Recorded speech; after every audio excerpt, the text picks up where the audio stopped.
క్రీస్తునందు ప్రియులు, దేవుని పిల్లలైన మీ అందరికీ కూడా క్రీస్తు నామములో ఈ సాయం వేళ శుభాలు తెలియజేసుకుంటున్నాను. ఈరోజు బైబిల్ నుంచి మరొక ఉన్నతమైన ఆలోచనతో కూడిన పాఠాన్ని నేర్చుకుందాం. అదేంటంటే ప్రకృతిలోని దేవుని గదులు మరియు నిధులు. గదులు అనగానే నివసించడానికి వాడబడే పదమే గదులు అంటాము. గదులలో మనుషులు నివసిస్తారు. నివాసము కొరకు ఏర్పరచుకునేవే గదులు. ఇక నిధులు అనగానే సంపదలు అని మనకు అర్థమవుతుంది. సంపదలు ఎందుకు సంపదలు కావాలి? మనం సుఖంగా, క్షేమంగా, లాభకరంగా బ్రతకటం కోసం నిధులు అవసరం. ఒక ప్రభుత్వం పనిచేయాలంటే నిధి కావాలి. ప్రజలకు ఒక మంచి జరగాలి అంటే ప్రభుత్వపు నిధిలో, ఖజానాలో ధనము ఉండాలి. కనుక నిధులు లేనిదే మేలులు జరగవు. ఈరోజు ప్రభుత్వాలు చాలా మందికి హామీలు ఇచ్చి వారిచ్చిన హామీలు నెరవేర్చుకోకపోవడానికి గల కారణం ప్రభుత్వ ఖజానాలో నిధులు లేవు. ఎందరో మన రాష్ట్రంలోని ఉద్యోగస్తులకు సుమారు 3 నెలలు 4 నెలల వరకు జీతాలు ఇవ్వని పరిస్థితులు మనం చూస్తూ ఉంటాం. ఎందుకు? వారు కష్టపడి పని చేసినందుకు ఎందుకు ప్రభుత్వం వారికి జీతాలు విడుదల చేయలేకపోయింది? లేదా పేదలకు ఎందుకు పెన్షన్లు విడుదల చేయలేకపోయింది? ఇలా వాటి కారణాల గురించి మనం ఆలోచించగలిగితే మనకు అర్థమయ్యేది ప్రభుత్వ ఖజానాలో నిధుల కొరత. కనుక ప్రజలు సర్వసమృద్ధితో సంతోషంగా బ్రతకాలి అంటే అవసరమైనది నిధి. ఇప్పుడు మనం మాట్లాడుకోవాల్సిన విషయం, ప్రకృతిలోని దేవుని యొక్క గదులున్నాయట, అలాగే ఆయన దాచుకున్న నిధులున్నాయట. ఇది బైబిల్లో రాయబడిన మాటలు. ప్రకృతిలో ఆయన గది ఏంటి? గది కాదు, గదులు. అంటే తన కొరకు ఆయన నిధులను, గదులను ఏర్పాటు చేసుకున్నాడు. ఎక్కడ? ప్రకృతిలో. ప్రకృతిలోనే ఎందుకు ఏర్పాటు చేసుకోవాలి? సువిశాలమైన ఒక మరో ప్రపంచంలో రారాజుగా అత్యున్నతమైన సింహాసనం మీద ఏలికగా ఏలవలసిన ఆయన ఆ మహాలోకాన్ని విడిచిపెట్టి ప్రకృతిలోని గదులకు ఆయనకు అవసరత ఏముంది? ప్రకృతిలోని గదులలో ఆయనకు అవసరత ఏముంది? ఆ ప్రకృతిలోని నివసించుటకు ఆయనకి నిధుల కొరత ఏముంది? నిధుల అవసరత ఏముంది? దేవుడు సర్వసమృద్ధిని కలిగిన వాడు. ఆయనే ఒక పెద్ద సంపద. అటువంటి సంపదతో నిండిన దేవుడు ఆయన ఎందుకు భూమి మీద గదులను ఏర్పరచుకుంటున్నాడు? బైబిల్లో ఒక మాట చదువు ముందుకు కూడా. ఆమోసు గ్రంథం 9వ అధ్యాయం. ఆమోసు గ్రంథం 9వ అధ్యాయం 6వ వచనాన్ని చదువుకుందాం. ఆమోసు గ్రంథం 9వ అధ్యాయం 6వ వచనం. ఆకాశమందు తన కొరకై మేడగదులు కట్టుకునివాడు. ఏమిటి? దేవుని గూర్చి ఏమని వర్ణింపబడుతుంది బైబిల్లో?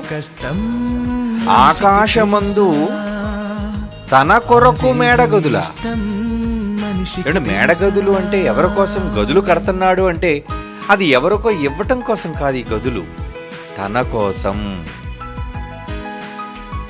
ఆకాశం ఎంత పెద్దదో మనకు తెలుసండి. 13 లక్షల భూములు కలిపితే ఒక సూర్యుడు, సూర్యగోళం మనం చూస్తున్నామే, దాని పరిమాణం ఎంతో తెలుసా? ఇలాంటి భూములు 13 లక్షలు తెచ్చి ఒక దగ్గర ముద్దగా ఏర్పరిస్తే ఒక సూర్యునితో సమానం. అలాంటి సూర్యుళ్ళు, కొన్ని కోటాను కొట్ట సూర్యుళ్ళు ఒక దగ్గర ఏర్పరిస్తే ఒక చిన్న నక్షత్రం. కానీ అలాంటి నక్షత్రాలు ఎన్నున్నాయి ఈ విశ్వంలో, కనిపించే ఆకాశంలో. ఆకాశం చిన్నది కాదండి. కేవలం భూమి మీద కనిపించే ఆకాశమే ఆకాశం అని మనం అనుకుంటే పొరపాటు. ఆకాశ మహాకాశములు అన్నాడు అంటే చాలా పెద్దవి. ఆకాశం చాలా పెద్దది. ఇటువంటి ఆకాశం అంత సువిశాలమైనదైనప్పుడు దేవుడు ఎక్కడ తన కొరకు గదులను ఏర్పాటు చేసుకున్నాడట? ఆకాశమందు తన కోసం మేడగదులు, మేడగదులు, మేడగదులు. ఎందుకైన గదులు? మొదటి ఆకాశం, పరలోకం అంతా ఆయనదే. ఆ లోకం అంతా ఆయనది కదా, మరలా ఆయనకి గదేంటి? ఆలోచించండి.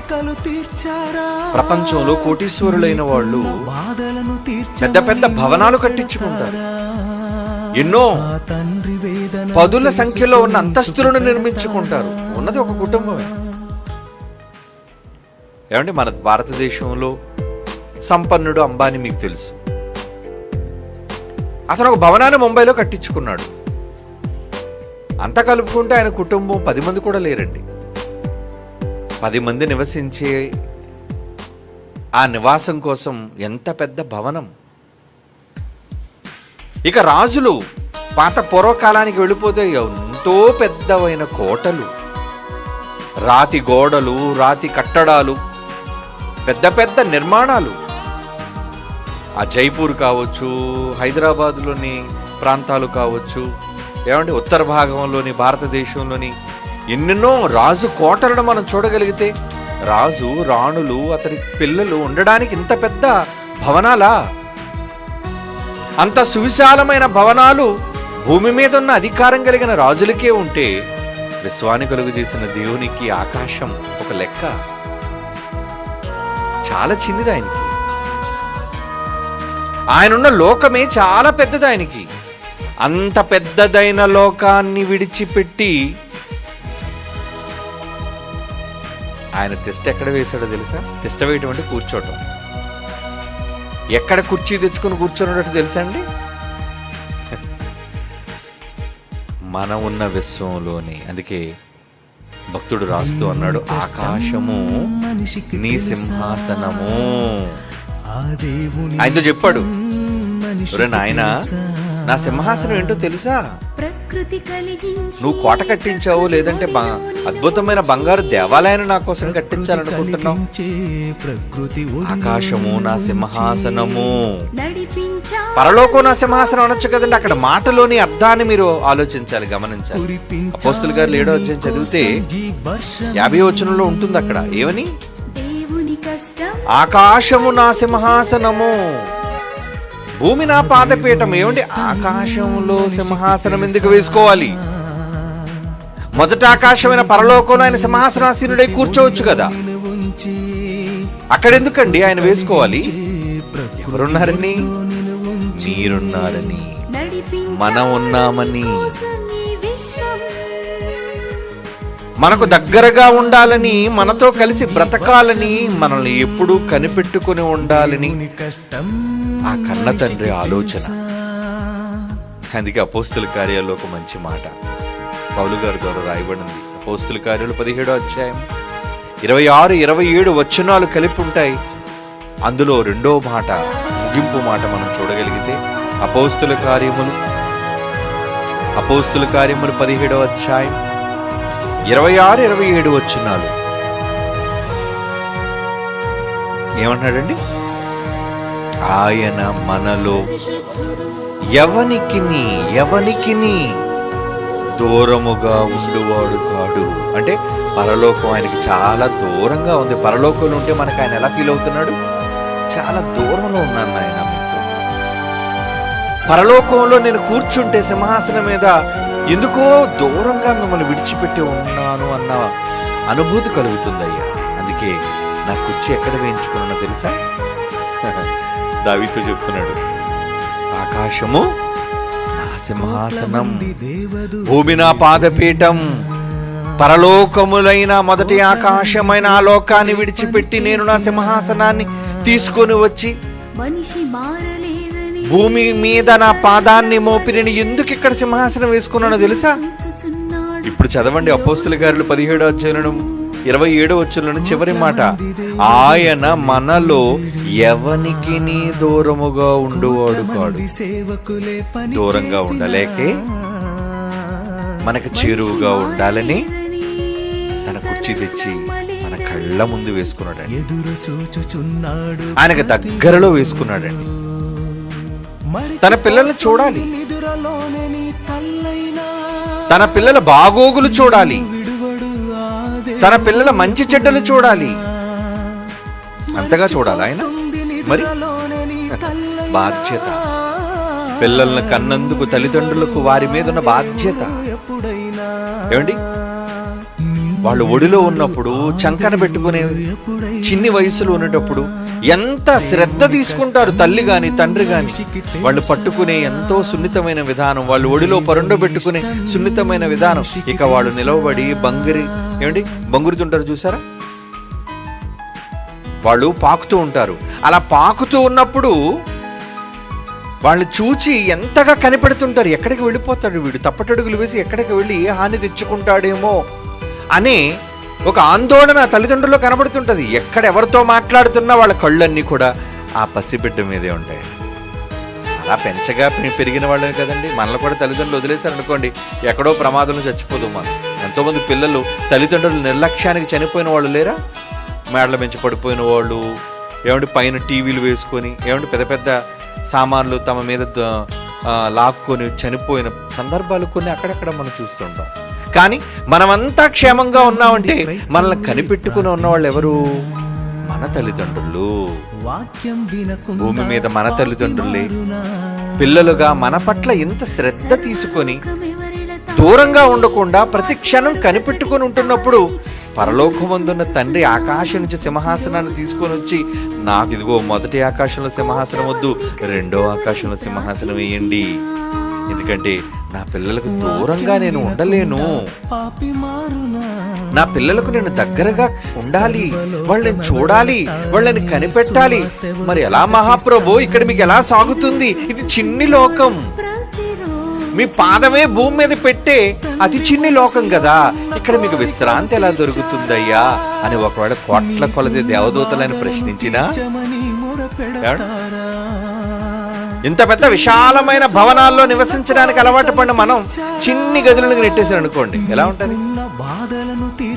మనం ఈ బిల్డింగ్ దిగి వెళ్ళగానే కుడి చేతి వైపు ఒక చిన్ని రూమ్ ఉంటుంది చూడండి, ఒక చిన్న డోర్ ఉంటుంది, చిన్ని షెడ్ రూమ్, అది అంటే స్టోర్ రూమ్ లాంటిది. అది ఒక చిన్ని గది, సామాన్లను భద్రపరిచే గది.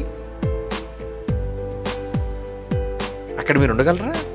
ఇంత విశాలంగా ఇక్కడ కూర్చొని ఇంత చక్కటి ఫ్యాన్లతో సౌకర్యాలతో విశాలత ఉన్న ఈ ప్రదేశాన్ని విడిచిపెట్టి ఆ మూల వల్ల మేమైనా ఉండగలమా? మీరైనా ఉండగలరా? చిన్ని గది అది, అది చాలా ఇరుకైన గది, మనిషి నిలబడితే నడవడానికి కూడా చోటు లేని గది అది. స్టోర్ రూమ్ లాంటిది గది అంటారు దాన్ని, భవనం అనరు. పెద్ద భవనం అంటే విశాలమైన దాన్ని భవనము అంటారు. గది అనే పదం ఎప్పుడు ప్రయోగించబడుతుంది? అది చాలా చిన్నిది అని. ఇదంతా నేను ఎందుకు చెప్తున్నానో తెలుసా? విశాలములో నివసించడానికి అలవాటు పడిన దేవుడు తన కొరకు మేడ గదులు అంటున్నాడు. చూడండి కీర్తన గ్రంథం ఇందులో మనం చదువుకున్న మాట, క్షమించండి, ఆమోసు గ్రంథం 9వ అధ్యాయం 6వ వచనం. మరలా వద్దాం అక్కడికి. ఆమోసు గ్రంథం 9వ అధ్యాయం 6వ వచనం, ఆకాశమందు తన కొరకు మేడ గదులను కట్టుకునేవాడు. ఈ గదులు ఎవరికి? ఆకాశం చిన్నది కదా. దేవునికి ఆకాశం ఎంత చిన్నది? సింహాసనం అంతా పరిస్థితి ఆకాశం. ఎక్కడుంటావు నువ్వు ఇందులో? ఒక చిన్ని గదిని కట్టండి అయ్యా, కొన్ని గదులను కట్టండి అయ్యా. నేను విశ్రాంతి తీసుకోవడానికి ఒక గది, నేను పడుకోవడానికి ఒక గది, నేను భోజనం చేయడానికి ఒక గది. అంతే కదండి. మనిషి అనగానే మనకు ఒక్క గది సరిపోదు, ఎన్ని గదులు ఉండాలి?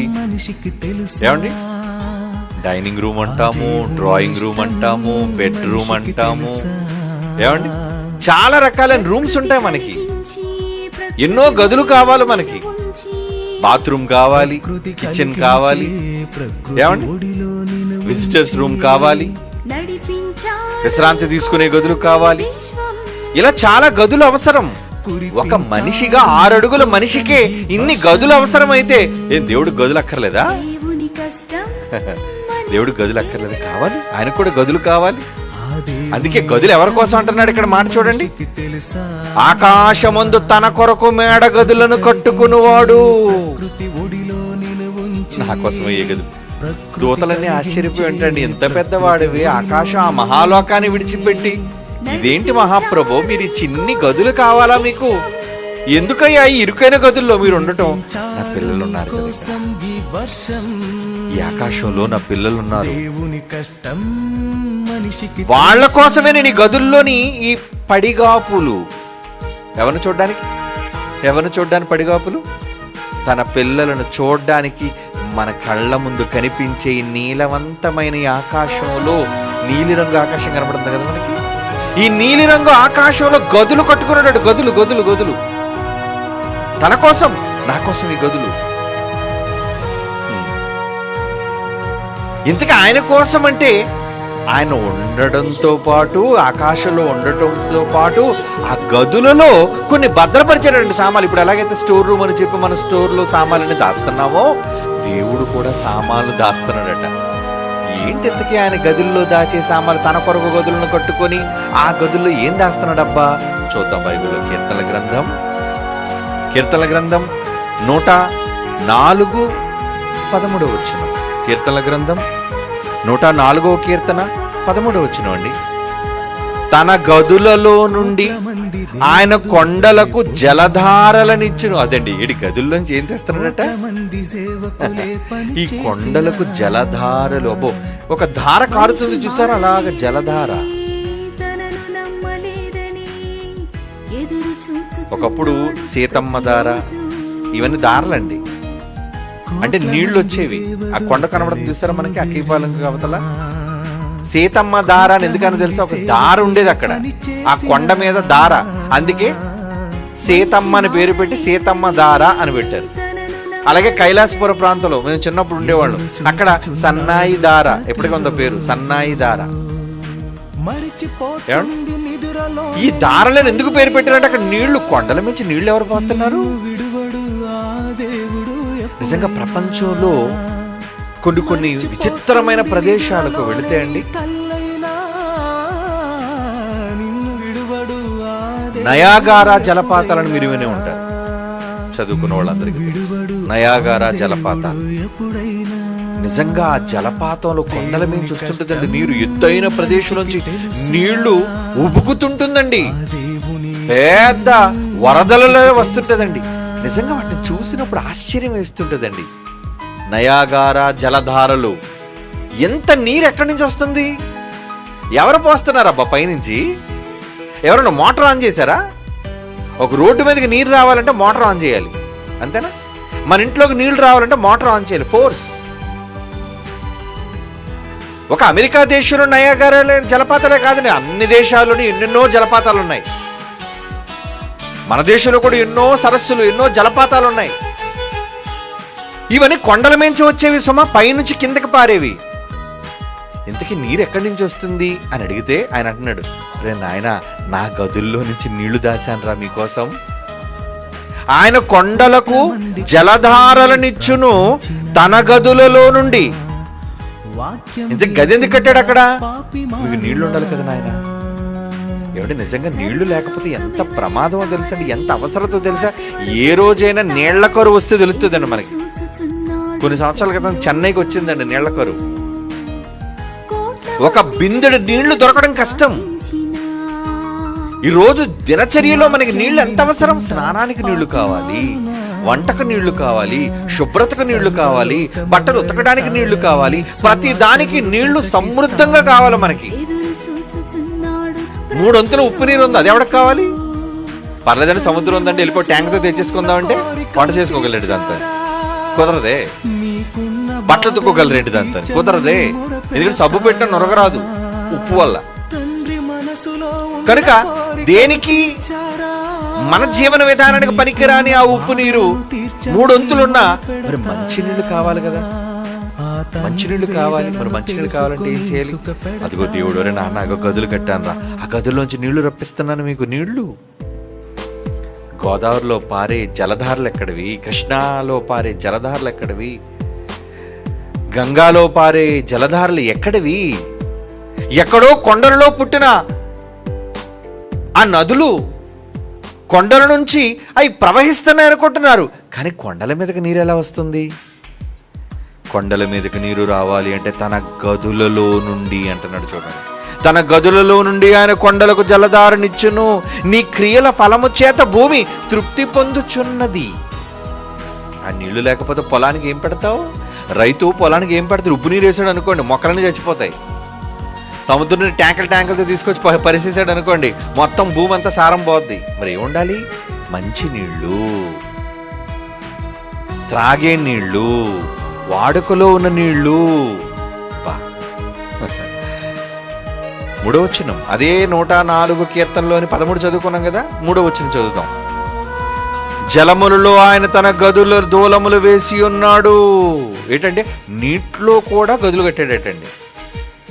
జలములలో ఆయన తన గదుల దూలములు వేసి ఉన్నాడు. తన గదులు, ఇవి నా గదులు, నావి, నా గదిది. అప్పుడప్పుడు చూడండి, ఇంట్లోని కొంతమందికి సంబంధించిన గది ఉంటుంది. పిల్లల గది అని అన్నారు అనుకోండి, అది పిల్లల గదే. పెద్దవాళ్ళ గది, మాస్టర్ బెడ్రూమ్, అది వాళ్ళదే. అందులో షెల్ఫ్ లో వాళ్ళ బట్టలు, వాళ్ళకి సంబంధించిన వస్తువులు ఉంటాయి. ఇది మా గది, మా రూము. కొంతమంది అయితే వాళ్ళ రూమ్ లోకి ఎవరిని రానివ్వరండి. ఇది మా రూము, మేము నచ్చినట్టే మేము పెట్టుకుంటాం, ఇంకొకరు వచ్చి ఇందులోనే ఉండడానికి వీలు లేదు. దేవుడు కూడా అన్నాడు, ఇదిగో ఈ గదులు నావి. ఇంతగా ఆయన ఉండడానికి అంటే నా పిల్లల కోసం ఈ గదులు. ఈ గదులు లేకపోతే నా పిల్లలు బ్రతకలేరు. మంచినీళ్ళు ఎక్కడివి? సాగునీరు ఎక్కడిది రావాలి అంటే? జలములలో ఆయన తన గదులకు దూలములు వేసి ఉన్నాడు. మేఘములను తన వాహనముగా చేసుకుని గాలి రెక్కల మీద గమనము చేయుచున్నాడు. తిరుగుతా ఉన్నాడట, మేఘాల మీద తిరుగుతున్నాడట. మేఘాలు చూడండి, ఎప్పుడు ఆగవండి. మేఘాలు ప్రయాణం ప్రయాణం ప్రయాణం ప్రయాణం. ఎక్కడికి ప్రయాణం? ఎవరిస్తున్నారు వాటికి రూటు? ఎవరిస్తున్నారు వాటికి డైరెక్షన్? మరి ఆయన తిరగాలి కదా. గాలి రెక్కల మీద తిరుగుతున్నాడట ఆయన. గాలి రెక్కలు అంటే విమానం, గాలి రెక్కల విమానం అంటారు దాన్ని. మనం ఫ్లైట్ ఎక్కుతున్నాం, అది ఏంటి అనుకున్నారు? గాలిలో ప్రయాణించే రెక్కలు కలిగిన విమానం. గాలి గమనం అంటారు దాన్ని. గాలిలో గమనించటం, ప్రయాణం చేయటం అని. ఆయన ఎందుకు గాలి రెక్కల మీద తిరుగుతున్నాడు వాహనంగా చేసుకుని మేఘములను? పిల్లలకి ఎక్కడ లోటు ఉంది? ఎక్కడెక్కడ నీళ్లు కావాలి? ఎక్కడెక్కడ ఇబ్బంది పడుతున్నారు? ఇంకొక మంచి మాట చూడండి, ద్వితీయోపదేశకాండం 28వ అధ్యాయం. ద్వితీయోపదేశకాండం 28వ అధ్యాయం 12వ వచనం. ద్వితీయోపదేశకాండం 28వ అధ్యాయం 12వ వచనం. యెహోవా నీ దేశము మీద వర్షము దాని కాలమందు కురిపించుటకు, నీవు చేయు కార్యమంతటిని ఆశీర్వదించుటకు ఆకాశమును తన మంచి ధననిధిని తెరుచును. ఆకాశమును తన మంచి ధననిధిని తెరుస్తున్నాడటండి. లాగా మాకు నీళ్ళొద్దుగానయ్య ప్రభువా, మాకు నోట్లు కురిస్తే బాగును ప్రభువా అనుకున్నారు కదా. మనం ఎప్పుడు అంతే కదా, కాగితాలు పిచ్చోళ్ళు మనమంతా. మన కాగితాలు కావాలి, రంగు కాగితాలు, రంగు కాగితాలు. లేదు వజ్రాలు, బంగారం, ఇవా ఇవా. ఆయన ఏమిస్తున్నాడట? ఆయన యెహోవా నీ దేశము మీద వర్షమును దాని కాలమందు కురిపించుటకును, నీవు చేయు కార్యం అంతటిని ఆశీర్వదించుటకును ఆకాశమును తన మంచి ధన నిధిని తెరుచును. ధనము నిధి. ఆకాశం నుంచి ఏమొస్తుందట? నిధి. అంటే దేవుడు అందులో నిధి పెట్టాడా? నిధి అనగానే మనకి ఏమర్థం అవుతుంది? ఒక ఐశ్వర్యాన్ని దాచే భాండారము. అప్పుడు పెద్ద బీరువాలో చూడండి లాకర్స్ అని ఉంటాయి. చిన్న లాకర్ ఉంటుంది, బీరువా అంతట్లో బట్టలు పెట్టుకుని ఆ సేఫ్ లాకర్లో, చిన్న లాకర్లో మాత్రం ఏవో బంగారు వస్తువులు లేదా డబ్బులు దాచుకుంటూ ఉంటారు. దాని తాళం ఎవరికి ఇవ్వరు, వేరేగా పెట్టుకుంటారు. అది ధనమును దాచుకునే నిధి ఉండే చోటది. మనకు కావలసిన ఇంపార్టెంట్ అన్నీ అందులో దాచుకుంటాం. అది నిధి ఉండే చోటు. దేవుడట నిధి, తన మంచిదన నిధి అట. నా నిధి ఇది, నా నిధి. ఏమండి, ఆయన ఆస్తి ఏంటి? ఆయన దాచిన నిధి ఏంటట? తన పిల్లల కోసం ఏం దాచాడట? నీళ్లు. మీరైతే ఏమంటారు? నీళ్ళు అక్కర్లేదు ప్రభా, నోట్లు కురిపించి ప్రభా, పర్వాలేదు. మాకు వర్షం కన్నా మాకు డబ్బుల వర్షం కురిస్తే. ఏమండి, డబ్బుల వర్షం నిజంగా కురిసింది అనుకోండి, ఓ కుప్పలు తెప్పలుగా నోట్లు వచ్చాయి అనుకుందాం. టిక్కని చినుకు లేదు అనుకోండి, ఏం చేస్తారు చెప్పండి? నోటుతో. రంగు కాగితం అనే నోటుతో ఏం చేస్తారు చెప్పండి? చెమట నోటుతో తుడుచుకుంటారా? చలండి, మీ శరీరాన్ని ఎలా శుభ్రం చేసుకుంటారు? నీళ్లు లేకపోతే నోటుతో తుడుచుకుంటారు మీరు? ఆలోచించండి. అంటే మనుషులు అంత స్వార్థపరులు. డబ్బే వాళ్ళకి నిధి. దాహం వేస్తుంది అనుకోండి, ఏమండి బాగా దాహంగా ఉందండి, ఇదిగోండి ఇదిగోండి ఈ హారం మెడలో వేసుకోండి, దాహం పోద్దంటే మెడలో హారం వేసుకోండి, దాహం పోద్దా? పోదు. ఏదైనా చెవుకి దుద్దులు పెట్టుకోండి, పర్లేదు. చేతికి గండపెండని పెట్టుకోండి, పర్లేదు, బంగారంది. లేదా 5 చేతులకి ఉంగరాలు పెట్టుకోండి, బంగారం వజ్రాలవి. ఓరు బాబు, నీకు ఒక దండం, నీ బంగారానికి ఒక దండం, నీ ఉంగరాలకు ఒక దండం, ఒక గుక్కడు మంచినీళ్ళు ఈరా బాబు, నీ పుణ్యం ఉంటుంది అంటారంటే వీటన్నిటికంటే ఏది ముఖ్యం? మంచినీళ్ళు. మీ ఆకలిని తీర్చేది, మీ దప్పికను తీర్చేది, మీ అవసరతలు తీర్చేది డబ్బు కాదు. దేవుడు మనుష్యుల కోసం దాచిన నిధి ఎక్కడ? ఆకాశం, ప్రకృతిలో దేవుని గదులు, మీకోసం ఆయన ఏర్పాటు చేసిన నిధులు. నిధులు వాటర్ ఎంత పెద్ద నిధి అనుకుంటున్నారు? చంద్రుడి మీదకి వెళ్తున్నారా? చంద్రయాన్ 2, 3, 4, 5, 10 డబ్బుంటే ఎన్నైనా చేస్తారులేండి. అక్కడ దిగిన తర్వాత ఒక చొక్క నీరు దొరకదండి, ఒక చొక్క. మరి ఎందుకురా అక్కడికి వెళ్తున్నారు? ఏం పనిరా, ఏం అవసరం రా, ఏమున్నాయనరా? అంటే రష్యాడు వెళ్తున్నాడు కదా, అమెరికాడు పంపించాడు కదా రాకెట్. అంటే ఎవడో చేస్తే నువ్వు చేస్తావా? ఆలోచన. ప్రజాశ్రేయస్సును కోరి ఏదైనా చెయ్యి. శాటిలైట్ పంపించావా? Very good. టెలిఫోన్లు పనిచేస్తున్నాయి, టీవీలు పనిచేస్తున్నాయి, టెక్నాలజీ మంచిది. చంద్రుడి మీదకి ఎందుకు? చంద్రుడి మీదకి అమెరికాడు ఎప్పుడో 1969 నుంచి వెళ్ళాడు. ఏం సాధించాడు? ఏం ప్రయోజనం అయింది? ఏమీ లేదు. అది 70లో, అది 1969 కదండి దిగాడు చంద్రుడి మీద మొదటిసారి నీల్ ఆర్మ్స్ట్రాంగ్. అది 70 అనుకోండి, పోనీ 70 నుంచి 2030 సంవత్సరాలు, 2000 తర్వాత ఇది ఒక 23 సంవత్సరాలు. అంటే ఇంచుమించు 53 సంవత్సరాలు అయిందండి చంద్రుడి మీదకి అమెరికాడు దిగి. 50 years. 50. ఏమొరిగింది? అమెరికాడికి ఏం కలిసి వచ్చింది? ఏమీ లేదే. మరి కళ్ళ ముందు వాడు అమెరికా వాడు అక్కడికి వెళ్ళి ఏమీ చేయలేక చేతులు ఎత్తేసి ప్రయోజనకరము కానిదిరా, చౌడు నేలరా అంటే ఎందుకండి మనోళ్ళు పరిగెడుతున్నారు? కోపం వస్తుందండి మనలో చాలా మందికి. ఏంటి శాస్త్రవేత్తలు అలాగంటావేంటి? ఏమనుకున్నావు? టెక్నాలజీ, జ్ఞానం. నీ టెక్నాలజీ ప్రజలకు మేలు మేలు మంచి చేసేది చెప్పు, నేను యాక్సెప్ట్ చేస్తాను. That is technology. ఒక రోగాన్ని తీసేదా? Yes, wonderful. మనిషి అవసరత తీర్చేదా? Fine, very good, very very good. ప్రజలకు ఏ ప్రయోజనం చేకూర్చని ప్రయోగాలు ఎందుకు?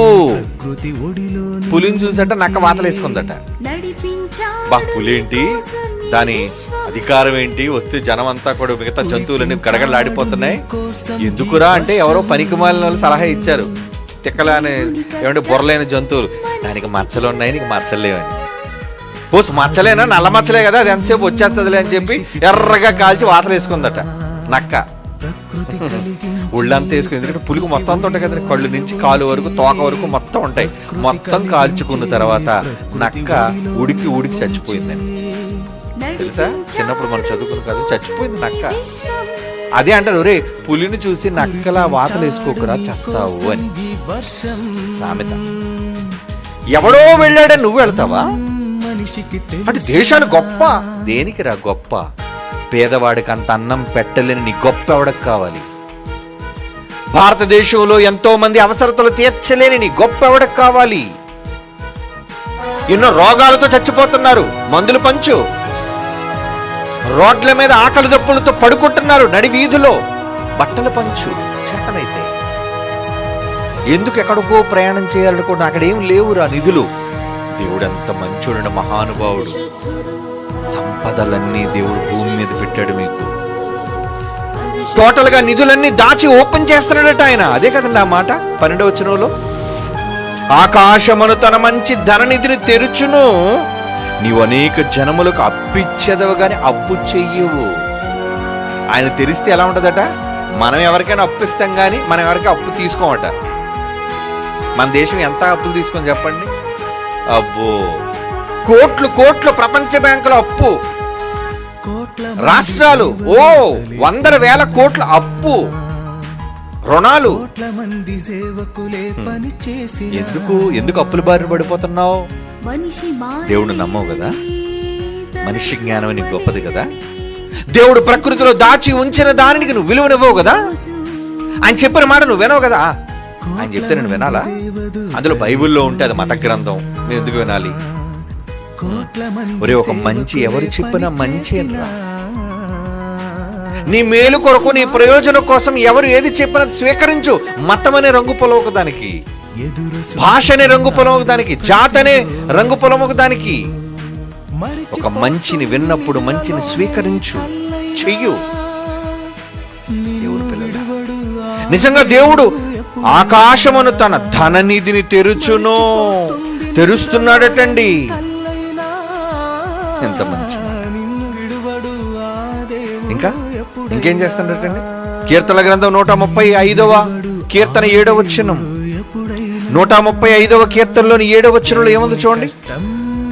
భూదిగంతముల నుండి ఆవిరి లేవజేయువాడు ఆయనే, వాన కురియునట్లు మెరుపు పుట్టించువాడు ఆయనే, తన నిధులలో నుండి గాలిని ఆయన బయలు వెళ్ళజేయను. అబ్బా, గాలిని నిధులు పెట్టాడటండి కదా.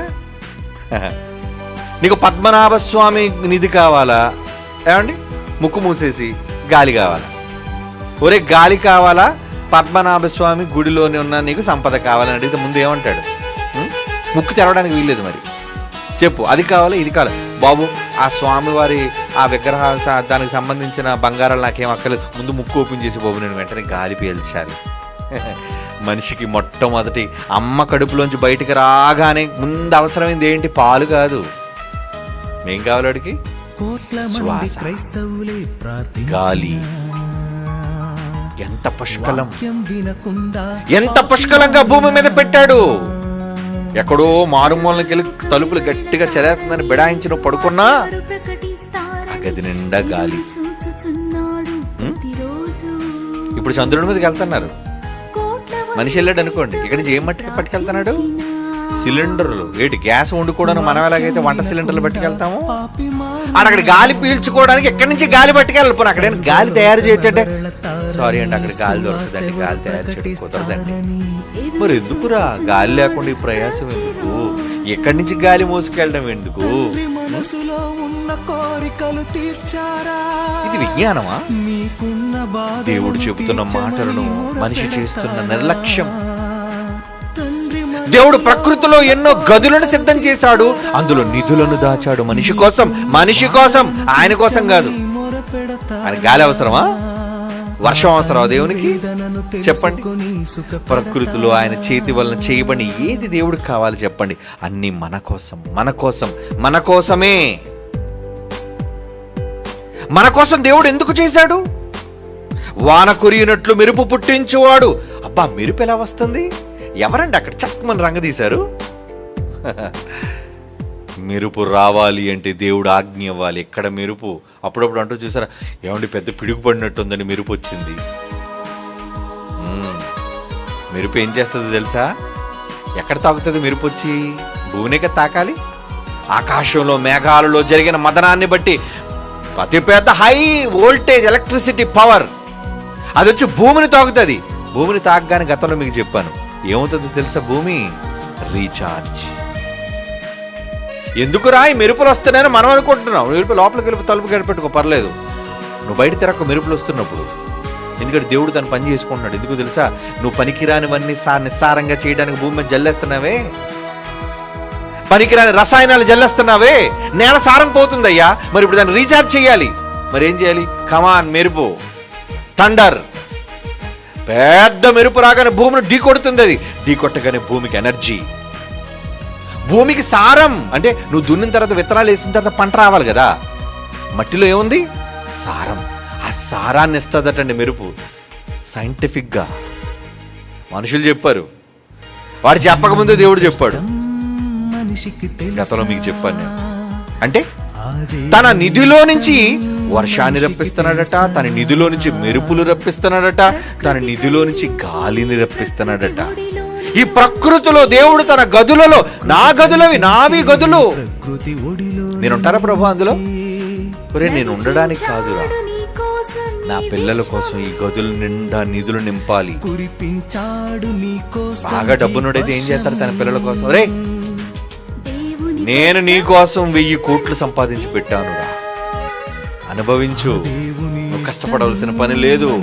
ఏ తండ్రి అయినా అదే కదండి చేస్తాడు పిల్లలకి. నేను రిక్షా లాక్కోను కాబట్టి నువ్వు కూడా రిక్షా రాక్కోరా అంటాడా? నేను రిక్షా తొక్కుతున్నాను ఆయన, నువ్వు మాత్రం మంచి బడిలో చదువుకున్నాయి, నువ్వు పెద్ద ఆఫీసర్ అవ్వాలి, నీకు ఆహారానికి లోటు ఉండకూడదు, నాలా కష్టాలు నువ్వు పడకూడదు, నువ్వు సుఖవంతమైన జీవితాన్ని గడపాలి అని ఏ తండ్రి అయినా తల్లి అయినా.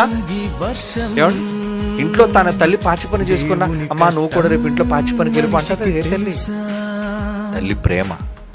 నేను ఎన్ని ఇల్లులైనా తిరిగి కష్టపడతానమ్మా, నువ్వు బాగా చదువుకోకూడగా, నీకు మంచి బట్టలు, నీకు మంచి భోజనం, నీకు మంచి అవసరాలు, ఫీజు ఇవన్నీ తీర్చాలి అంటే నేను పని చేస్తానమ్మా, కూలిదాన్ని. ఎంత గొప్పోళ్ళండి తల్లిదండ్రులు. భూమి మీద జన్మనిచ్చిన తల్లిదండ్రులు ఎంత మమకారం, ప్రేమ పొంగిపోతుందే. నిజం, ట్రూ. వాళ్ళ ప్రేమ కన్నా గొప్పదండి దేవునిది. మన కోసం ఆస్తిని సమకూర్చి పెట్టాడు భూమి మీద. ఏంటది? నిధులురా, నిధులురా. అవన్నీ పనికిరాని భూమిని తవ్వి బంగారం చిన్న రాయమొక్క దొరికితే దాన్ని గొప్ప నిధంటా విడ్రా. గాలి లేనప్పుడు బంగారం ఏం చేయగలదు? నీ దాహాన్ని తీర్చడానికి మంచి నీళ్లు లేనప్పుడు నీ బంగారపు మొక్కేం చేయగలదు? నీ వెండి హారం ఏం చేయగలదు? నీ రత్న రాసులు ఏం చేయగలవు? ఆలోచించండి. మరి బట్టలు వేసుకోవాలంటే ఎక్కడి నుంచి వస్తున్నాయి? చెట్లు. మరి చెట్లు మొలవాలి అంటే నేలకు సారం. ఆ సారం రావాలంటే మెరుపు మెరవాలి. అప్పుడప్పుడు మన మొబైల్లో ఛార్జింగ్ అయిపోతే రీఛార్జ్ కోసం ఎలాగైతే పెడతామో, దేవుడు భూమిని రీఛార్జ్ చేస్తున్నాడు. సారం. నువ్వు వేయగానే పెద్ద చెట్టు, ఆ చెట్టు నిండా ఎన్నో నీకు అవసరమైన పళ్ళు, కాయలు, చివరకు నువ్వు తొడుక్కునే బట్టలు, ఇన్నిటిని దేవుడు సిద్ధం చేస్తున్నాడు. ఎవరి కోసం? నా పిల్లలు అని, మీకోసం. నా పిల్లలు మీకోసం. ఎంత గొప్ప తండ్రి అండి ఆయన మనకి.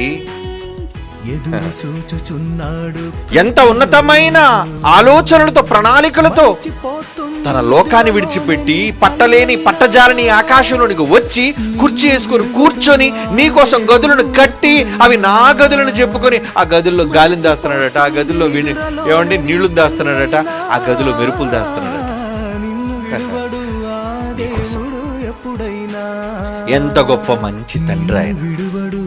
తన పిల్లలకి ఏ లోటు లేకుండా ఉండాలని బట్టలిప్పి తప్పతాగి తిరుగుతున్నా నీకు గాలి వస్తుంది, నువ్వు విచ్చలవిడిగా బ్రతుకుతున్నా నీకు నీరు దొరుకుతుంది, నీకు ఆహారం కోసం నేల పండుతుంది. ఇదంతా ఎవరిది? నీ పరలోకపు తండ్రి భూమి మీద గదులను కట్టుకొని, ఆకాశమందు తన కొరకు మేడ గదులను కట్టుకొని ఆ గదులలో నీకోసం నిధులను స్టోర్ చేస్తున్నాడు. ఆయన దాయకపోతే ఎక్కడి నుంచి వస్తుంది నీకు? చెప్పండి. ఒక కొడుకు కారు తీసాడంటే ఎక్కడి నుంచి వచ్చింది కారు? అడికి నాన్న డబ్బు దాచాడు, కారు కొన్నాడు. నువ్వు మంచి బట్టలు వేసావంటే నాన్న కష్టపడి డబ్బులు దాచి నీకు బట్టలు కొన్నాడు. అది నాన్న కష్టం. అవునా? ఒక తండ్రి కష్టం. ఈ రోజు 800 కోట్లకు పైగా భూమి మీద విస్తరించిన మనుషులందరి అవసరాలు తీరుతున్నాయంటే ఎవరి కష్టం? దేవునిది కదా. చాలా చాలాసార్లు చదువుకున్నాం అన్నమాట. ఒక్కసారి చదువుకుందాం ఈ సందర్భంలో. అపోస్తుల కార్యాలు 14వ అధ్యాయం 17వ వచనం. అపోస్తుల కార్యాలు 14వ అధ్యాయం 17వ వచనం అండి. ఏమంటున్నాడు? ఆయన ఆకాశము నుండి మీకు వర్షమును ఫలవంతములైన ఋతువులను దయచేయచ్చు, ఆహారమును అనుగ్రహించచ్చు. ఆహా, మీరు ఎంత ఉల్లాసంతో మీరు నిండిపోయి కేరింతలు కొడుతుంటే, ఏమండి నదుల్లో మీరు జలక్రీడలు ఆడుతుంటే, మంచి భోజనాన్ని ముందుకు పెట్టి లొట్టలేసుకొని మీరు తింటుంటే, బాగా గుర్రి పెట్టి పెద్ద సింహగర్జన లాంటి గుర్రలు, చాలా మంది సింహగర్జన లాంటి గురకలు పెడుతుంటారండి. పక్కన పడుకోలేము. ఎందుకు పెడుతున్నారు అంత పెద్ద గర్జనలు? గాలి లోపలికి వెళ్తుంది కదా. అంత పెద్ద గరిజం ఏంటి? లోపలికి గాలి వెళ్ళి బయటకు వస్తుంది కాబట్టి శబ్దం. వాళ్ళ గుర్రు పెట్టి పడుకోవడానికి గాలి.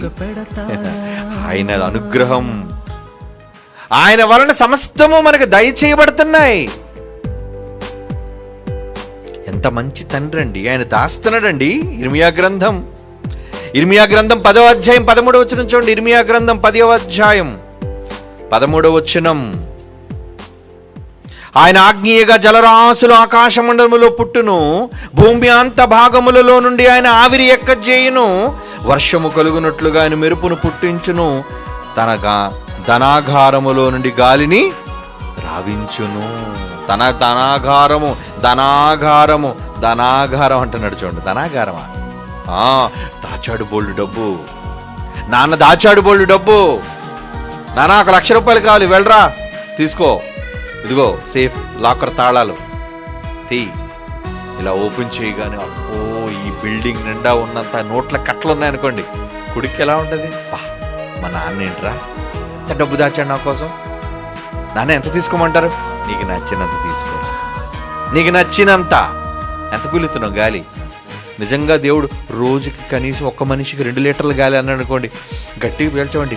ఫుల్గా పీలుస్తాం. ఎందుకంటే ఈ 2 లీటర్లు అయిపోయి చచ్చిపోతాం. రేపటి వరకు దాయాలిగా. అప్పుడప్పుడు నీళ్లు కొరత వచ్చినప్పుడు అండి ఈ ట్యాంకర్ వచ్చి నీళ్లు ఇస్తుంటుంది. ఏదో చిన్న వచ్చిన 2 బిందులు 10 బిందులు పట్టుకొని జాగ్రత్త పట్టుకుంటారండి. నీళ్లు వాడతారు, బళ్ళు నొంపుతున్నాను అనుకోండి. అమ్మాయి ఉండదు, నీళ్ళు ఎందుకు అలా వాడేస్తున్నావు, అయిపోతారు, రేపు దేంతో స్నానం చేస్తాం, వంటకు కావాలి, ఒక చెంబు కన్నా ఎక్కువ వాడడానికి వీల్లేదు. అప్పుడు మెల్లిగా చెంబుతో కొంచెం నీళ్ళు వాడతారండి.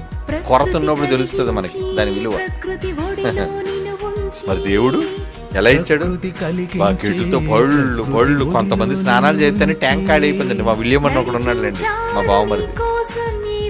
వాడు కానీ స్నానంకి వెళ్ళాడంటే మోటార్ వేసుకోవడం. ఎందుకంటే ఒక 50 బకెట్లు స్నానం చేస్తాడండి వాడు. అంటే శుభ్రత వాడికి మంచిదే. నీళ్లు ఉన్నాయి కాబట్టి చేస్తాడు. నీళ్ళు లేకపోతే ఏం చేస్తాం? ఈరోజు భూమి మీద మనిషి అనుభవిస్తున్న ప్రతి సుఖం వెనుక అది దేవుని ధననిధి. గదులలో నిధులను పెట్టాడు దేవుడు నీకోసం, మనందరి కోసం దాచాడు ఆయన. అబ్బా నాన్న ఎంత గాలి కావాలి, పీల్చుకోరా, ఎంత గాలి పీల్చుకోరా. ఏమంటే సముద్రంలోకి వెళ్తారా? స్కూబా డైవింగ్ అంటారు తెలుసా మీకు? వెనకాతల ఆక్సిజన్ సిలిండర్ పెట్టుకుని 4 మీటర్ ఉంటుందండి వాచ్ లాగా. కిందకి వెళ్ళి మీటర్ చూస్తుండే ఒక 10 నిమిషాలు ఆక్సిజన్ అయిపోతారు, పైకి వచ్చేలేడు. సిలిండర్ మార్చుకోవాలి, లేదంటే చచ్చిపోతారు అక్కడే. సముద్రంలోకి వెళ్ళడానికి గాలి రావాలి, పైన ఆకాశం నుంచి ఇప్పుడు చంద్రుడి దగ్గరికి వెళ్ళడానికి గాలి కావాలి. భూమి మీద ఉంటే ఎంత గాలి? నీకు వాచ్ ఏమనుందా? ఎంత పీల్చుకుంటా తిను. పళ్ళ ఎన్ని తింటావో తినరా. ఒక చెట్టు నిండా మామిడికాయలే. ప్రభు నాకు మామిడికాయలు కావాలి, తిను. నిజంగా ఇష్టపూర్వకంగా చెట్టు కిందకి వెళ్ళి ఒక్కొక్క పండు తిన. ఎన్ని తినేస్తామండి పళ్ళు?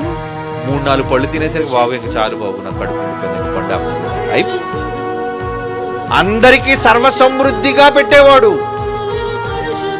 అది ఆయన ప్రేమ.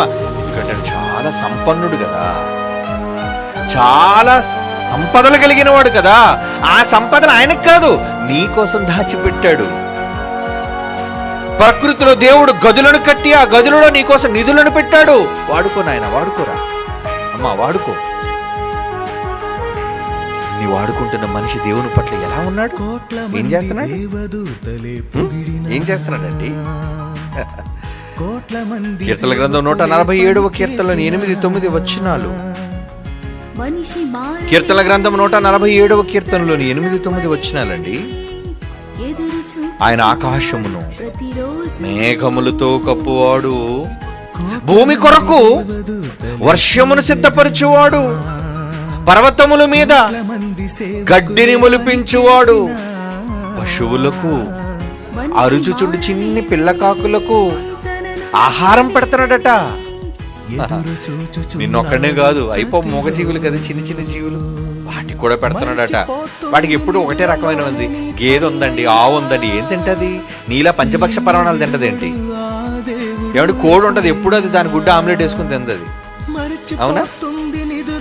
ఎప్పుడు తిందది, దానికి ఆమ్లెట్ అంటే ఏంటో దానికి తెలియదు.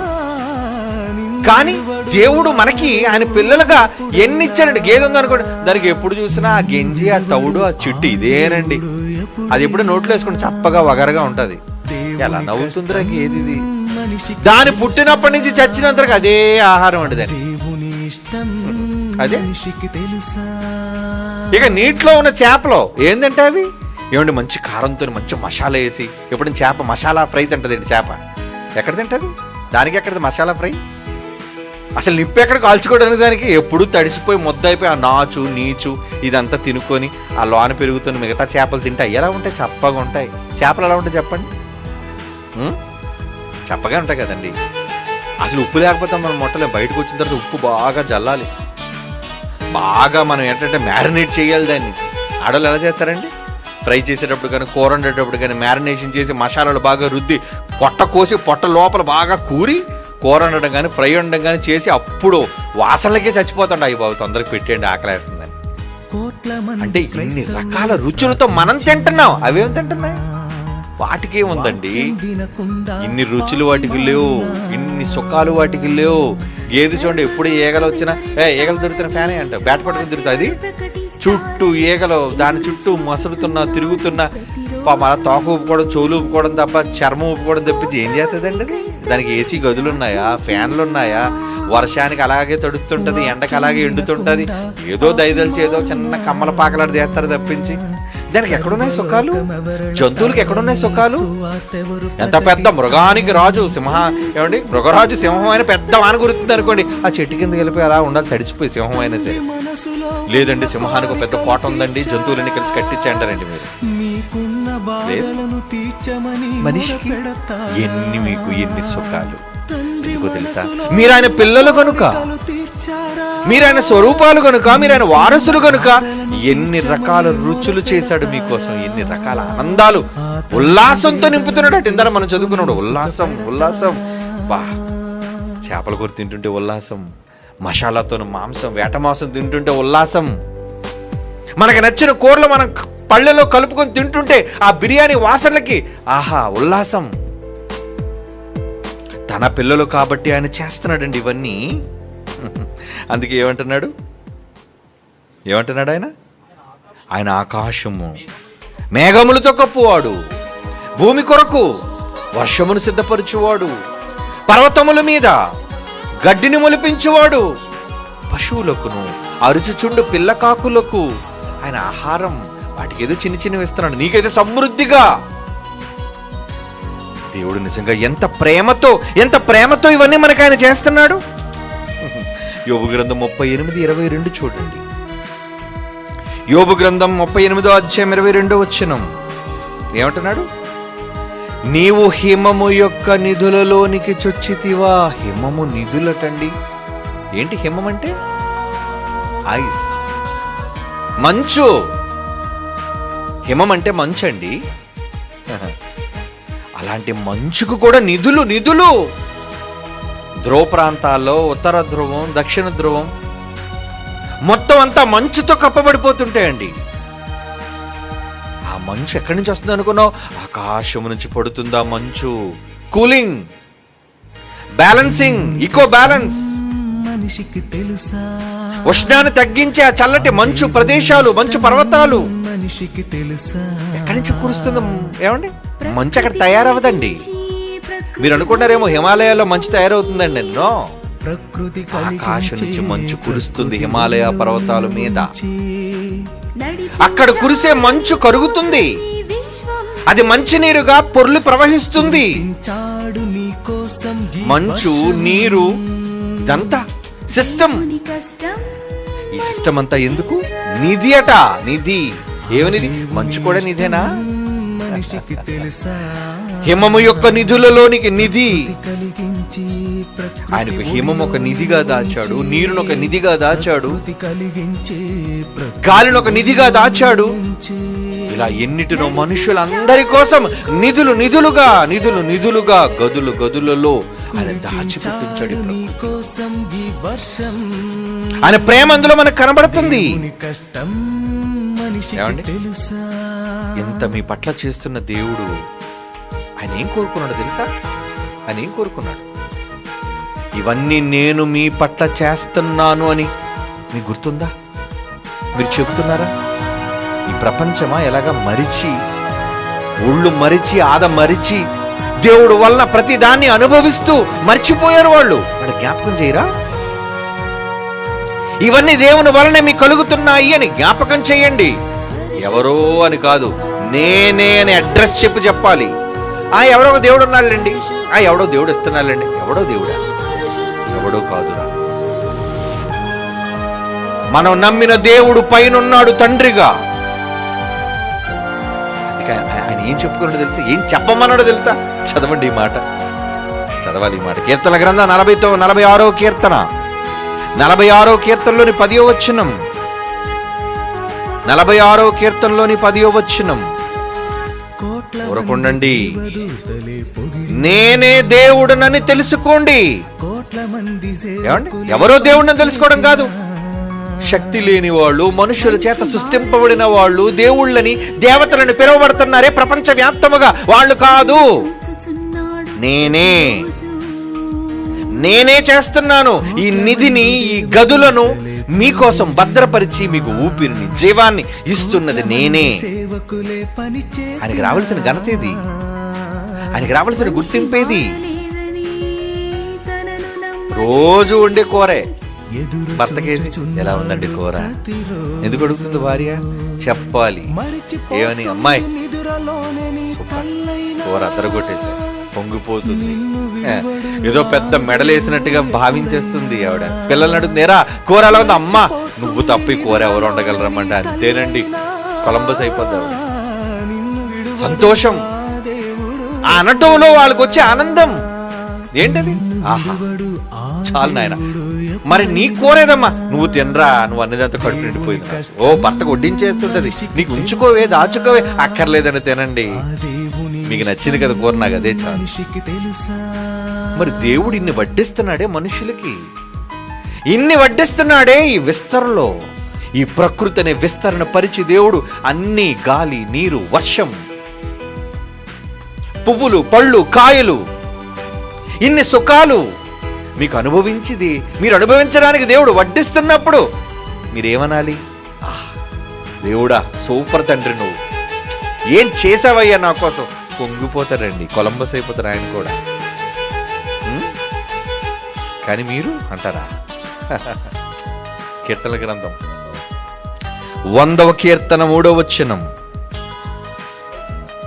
100వ కీర్తన 3వ వచనం. మళ్ళా వద్దాం 46కి. 100వ కీర్తన 3వ వచనం.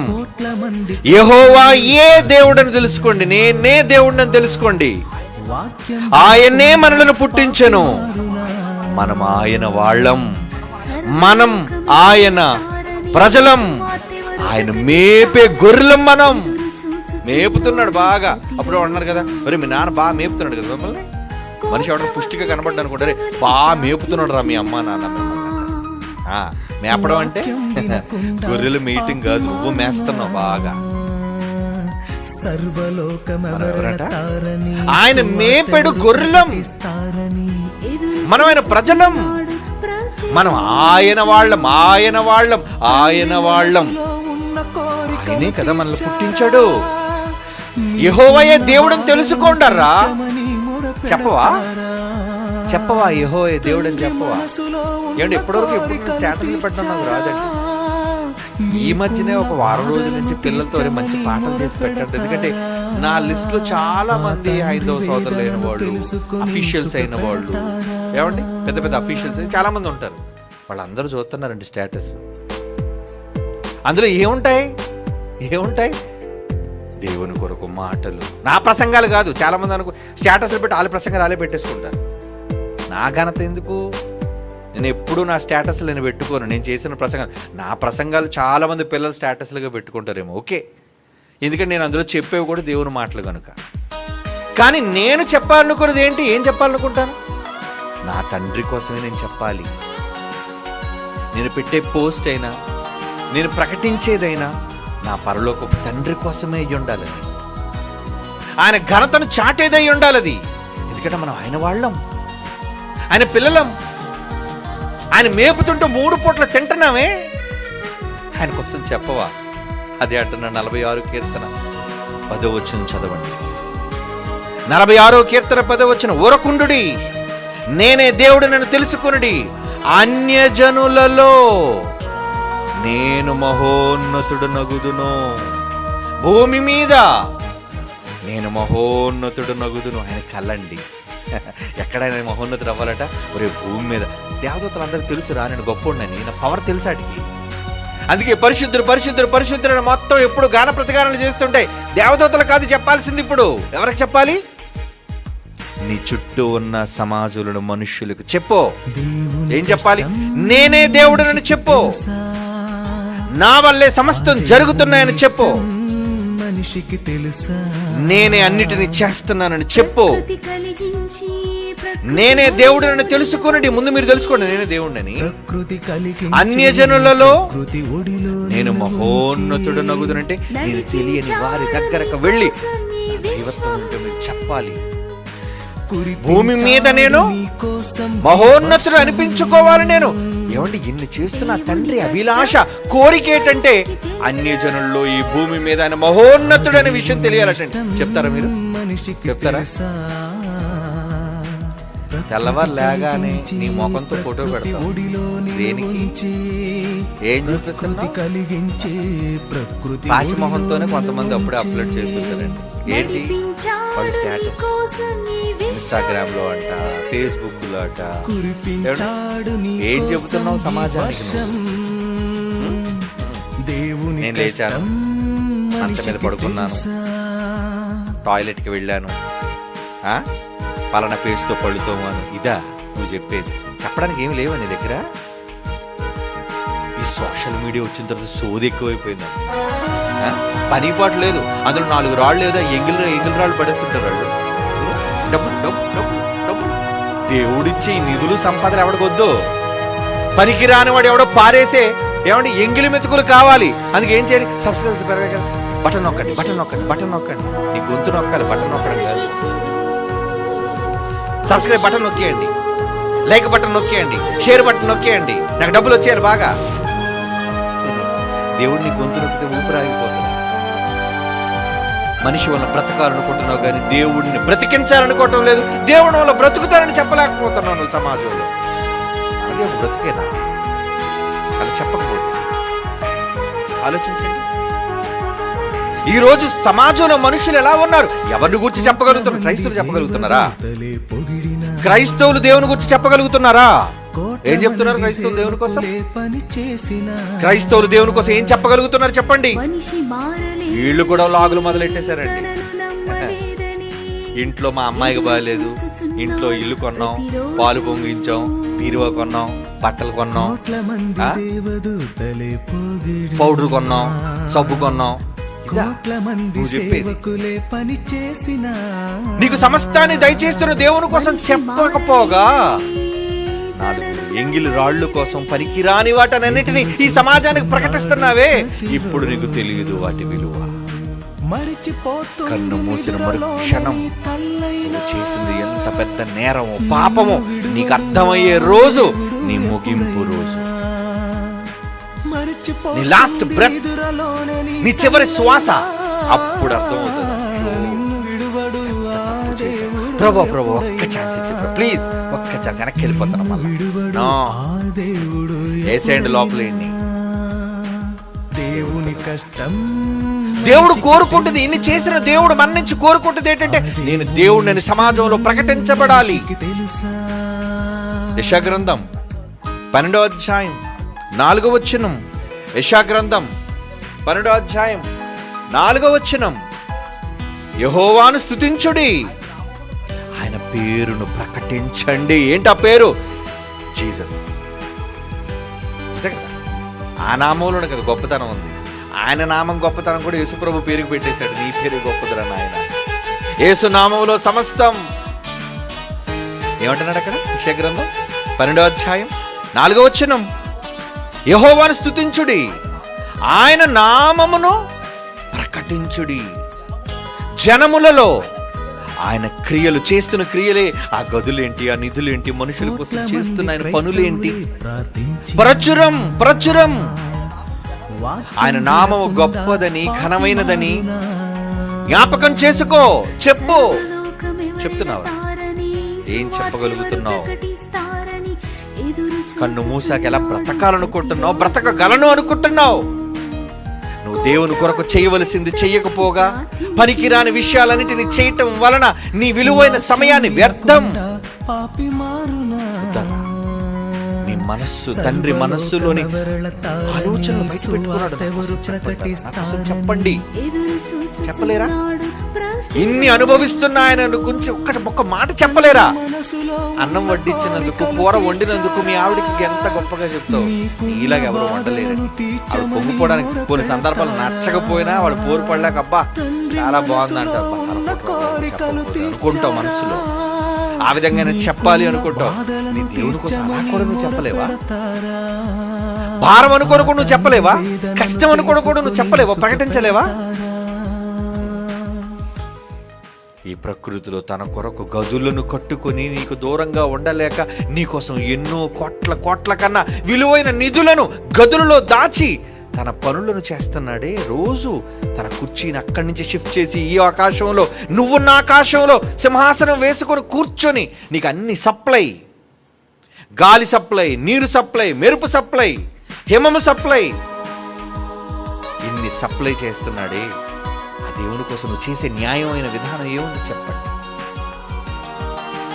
అలా మీరు చేయగలిగితే నిజంగా ఆయన వల్ల పోషింపబడే నమ్మకమైన పిల్లలు, లేదా స్వార్థపరులైన పిల్లలుగా ఆయన చరిత్ర పుటలలో మీరు మిగిలిపోతారు.